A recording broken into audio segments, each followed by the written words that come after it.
కాలిన గాయాలు మొదటి డిగ్రీలో ఉన్నప్పుడు చర్మం పైన ఉన్న ఎపిడెర్మిస్ అనే పొరకు మాత్రమే హాని కలుగుతుంది.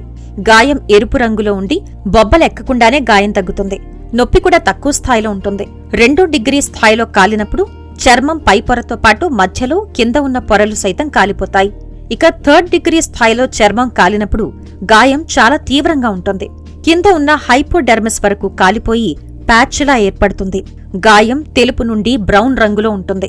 గాయం లోతుగా ఉండి తక్కువ లేదా అసలు నొప్పి లేకుండా ఉండవచ్చు. ఇక 4వ స్థాయిలో కాలినప్పుడు చర్మంలోని అన్ని పొరలు కాలిపోవడమే కాకుండా కండరాలు ఎముకల వరకు గాయాలుంటాయి. ఒళ్ళు కాలటం అనేది మెయిన్గా వేడి వస్తువులు కానీ ఫ్లేమ్ కానీ ఇలాంటి వాటి ద్వారా, 2 కెమికల్ బర్న్స్ అంటాం. అంటే ఒక యాసిడ్ లాంటిది కానీ ఇట్లాంటి వాటిని పడటం ద్వారా కూడా చర్మం కొంత గాయం అవుతుంది. ఆ తర్వాత